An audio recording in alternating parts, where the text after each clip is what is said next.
A familiar name. I'm Jeff Stein with today's Iowa Politics Report. There are now two declared candidates for the Democrat nomination for president in 2024, and neither is Joe Biden. The first was former candidate and author Marianne Williamson. The latest, with a declaration earlier this week, is Robert F. Kennedy Jr.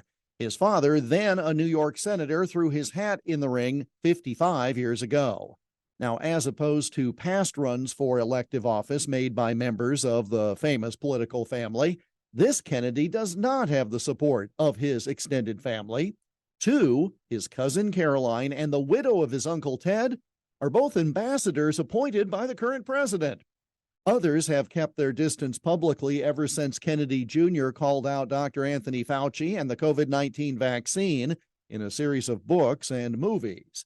This is coming down to we love our brother, cousin, uncle, but we're supporting the current president sort of thing.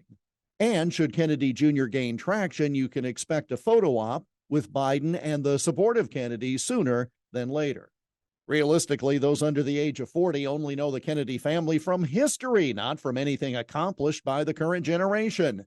Ted Kennedy has been gone for nearly 14 years already, and it's been 43 years since Ted ran for president against incumbent Jimmy Carter. That, in part, is why many of the current generation are not pleased with this campaign, because they fear that too many will only know the Kennedy name as being associated with opposing vaccines, as opposed to being a dominant political force in the last half of the last century.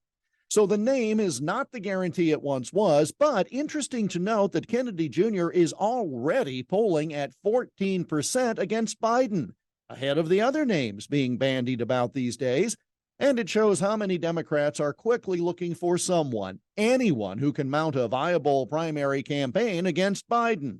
Now, we've invited the new candidate to join us here on KXEL, and we are working with his team to make that happen sooner than later.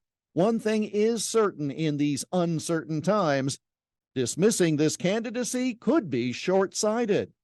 And that's the Iowa Politics Report for Friday, April 21. On Twitter, Instagram, Getter, and Truth Social at Iowa Politics. I'm Jeff Stein on News Talk 1540 KXEL.